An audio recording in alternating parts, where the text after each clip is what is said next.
कृष्णा दोस्तों, मेरी ओर से आप सबको बहुत बहुत शुभकामनाएं और मेरे चैनल पे आपका बहुत बहुत स्वागत है। तो दोस्तों, आज बात करते हैं। सबसे पहले तो मैं अपनी बहनों को शुभकामनाएं देती हूँ और बहनों को, बच्चियों को अपनी शुभकामनाएं देती हूँ, बहुत बहुत शुभकामनाएं देती हूँ करवा चौथ के त्यौहार की। तो ये त्यौहार भी बड़ा विशेष होता है हमारे लिए। देखो, हिंदू धर्म में इस त्योहार को साल भर औरतें जो है इंतजार करती हैं और अपने पति की लंबी आयु के लिए उपवास और व्रत करती हैं। तो ये बहुत ही अच्छा पर्व है और इसको पूरी तरह से सेलिब्रेट भी करती हैं।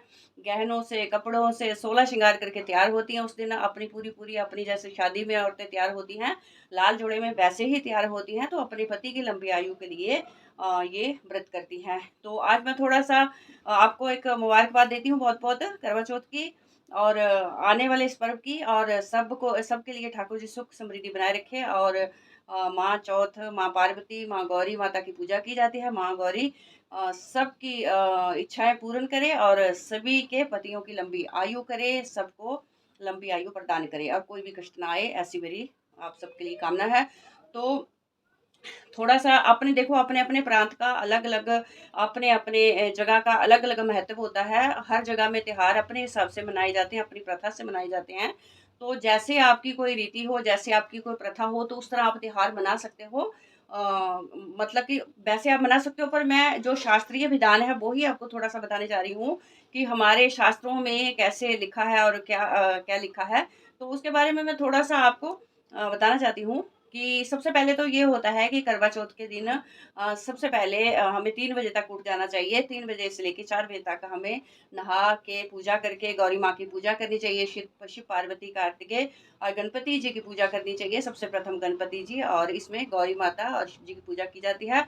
तो सबसे पहले हमें नहा के अच्छे से पूजा करनी चाहिए और पहली सुहाग की चूड़ियाँ, सुहागी जो भी सामान होता है सब अपनी गौरी माता को हमें अर्पण करना चाहिए।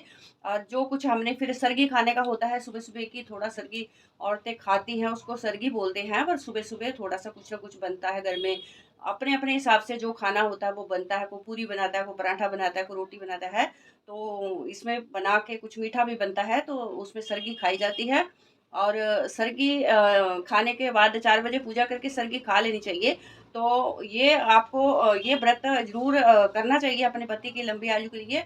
और उसके बाद को सायंकाल को आप पूजा अर्चना करनी चाहिए, आपको कथा करनी चाहिए, माँ चौथ की कथा करनी चाहिए और पूजा वगैरह कर लेनी चाहिए आपको। और जो भी आप किसी को, हम बोलते हैं ना, बेय देते हैं, तो आप जो भी अपनी सास को बेय देते हो वो आप अपना जो भी है संकल्प करके आप जिसको भी देना चाहती हैं, आप बड़ी को जेठानी है, सास है, नहीं तो फिर किसी को भी बड़ी को दे सकती हैं। तो ये आपको ऐसे व्रत करना चाहिए। और करवा भी जो सुहागी एक्सचेंज करती हैं औरतें, करवे गाती हैं, तो अपना-अपना रीति-रिवाज है, जैसे जहाँ का रिवाज है वहाँ का वैसे कर लेना चाहिए।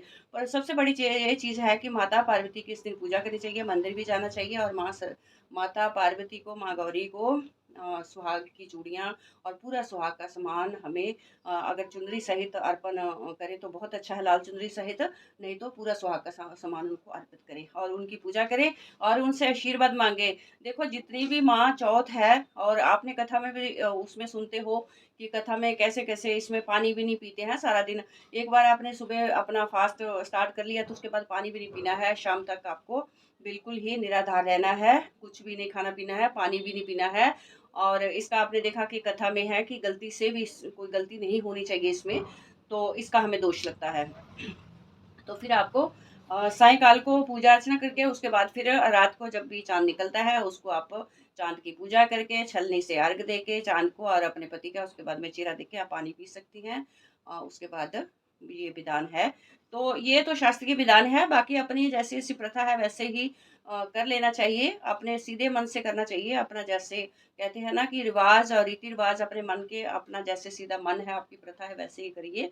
और अपने अपने पति की लंबी आयु के लिए आप पूजा अर्चना और पूरी तरह से समर्पित होकर व्रत कीजिए और अच्छे से व्रत करें, धारण करें और खुश रहें, प्रसन्न रहें।